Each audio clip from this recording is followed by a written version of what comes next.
तो क्या होता है जब अहंकार सीधी टक्कर लेता है भक्ति से?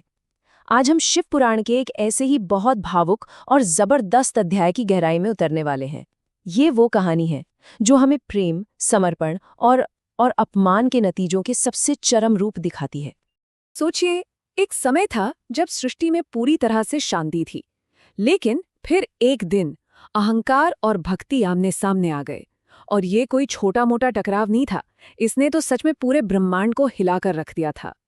ये कहानी उसी महासंघर्ष की है। तो इस कहानी के जो एक मुख्य पात्र हैं वो है प्रजापति दक्ष। ब्रह्मा के पुत्र थे।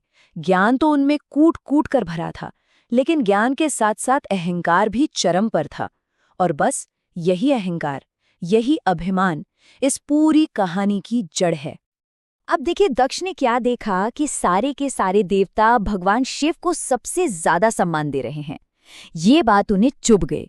उनके अहंकार को ना एक गहरी चोट लगी और बस वहीं से उनके मन में ईर्ष्या का, जलन का वो छोटा सा बीज पड़ गया जो आगे चलकर एक बहुत बड़ा विनाशकारी पेड़ बनने वाला था।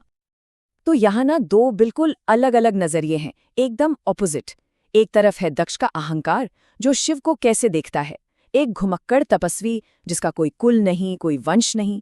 और दूसरी तरफ है ब्रह्मांड का सच, कॉस्मिक ट्रूथ, कि शिव तो महादेव हैं, पूरी सृष्टि के स्रोत हैं, सभी देवता उनकी पूजा करते हैं। और इसी नजरिए का जो टकराव है ना, वही इस कहानी का असली ड्रामा है।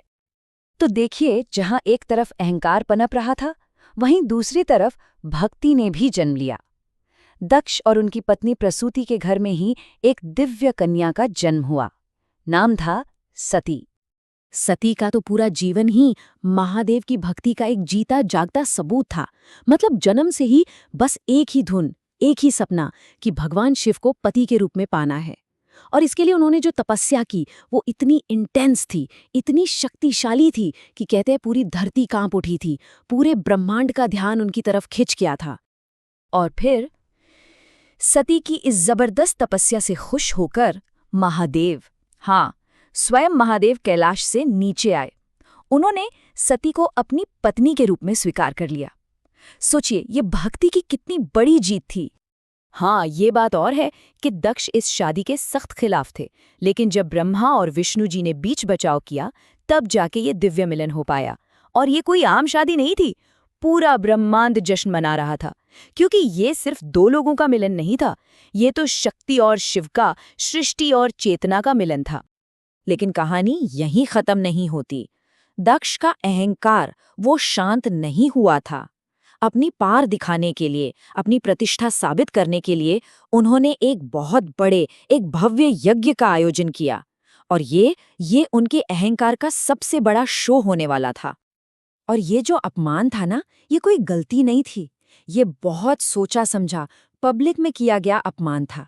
दक्ष ने सभी देवताओं, गंधर्वों, ऋषियों सबको बुलाया, हर बड़े से बड़े व्यक्ति को न्योता भेजा। बस एक नाम जानबूझकर छोड़ दिया गया, भगवान शिव का, अपने ही दामाद का। ये एक खुली चुनौती थी। अब यहाँ एक बड़ा सवाल खड़ा होता है जो सती के मन में भी चल रहा था। क्या एक बेटी को अपने पिता के घर किसी समारोह में जाने के लिए बुलावे की जरूरत है? एक तरफ बेटी होने का फर्ज था और दूसरी तरफ शिव का समझाया हुआ सच था कि जहां सम्मान न मिले वहां कभी नहीं जाना चाहिए। क्या करें? आखिरकार बेटी का प्यार जीत गया। शिव के मना करने के बाद भी सती यज्ञ में पहुंच गईं।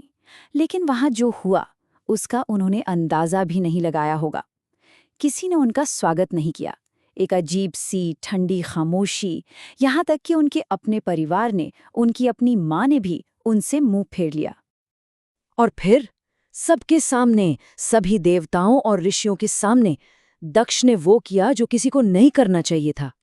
उन्होंने अपना सबसे बड़ा, सबसे जहरीला अपमान किया।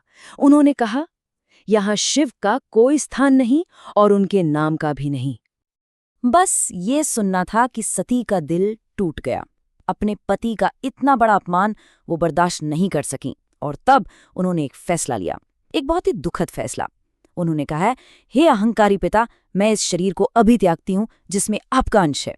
उन्होंने उस शरीर को ही छोड़ देने का फैसला किया जो उनकी पहचान उनके पिता से जोड़ता था। और फिर उन्होंने खुद को उसी यज्ञ की आग में समर्पित कर दिया, आत्मदाह कर लिया। वो एक ऐसा भयानक पल था कि देवता शांत हो गए, पृथ्वी कांप उठी, पूरा ब्रह्मांड जैसे थम सा गया।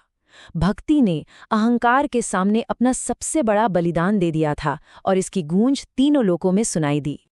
अब सीन बदलता है, कहानी पहुंचती है कैलाश।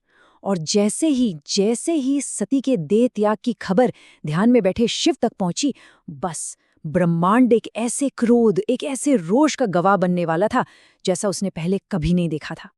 ध्यान टूट गया। वो शांत तपस्वी एक पल में ब्रह्मांड के क्रोध का रूप बन गए।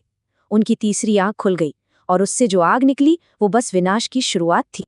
शिव के उसी क्रोध से वीरभद्र का जन्म हुआ और उन्हें सिर्फ एक आदेश मिला, जाओ उस यज्ञ को जलाकर राख कर दो जहां भक्ति का अपमान हुआ है। यह बदला नहीं था, ये न्याय का समय था। तो अगर हम देखें ये पूरी कहानी असल में है क्या? ये है अहंकार और भक्ति की सीधी टक्कर।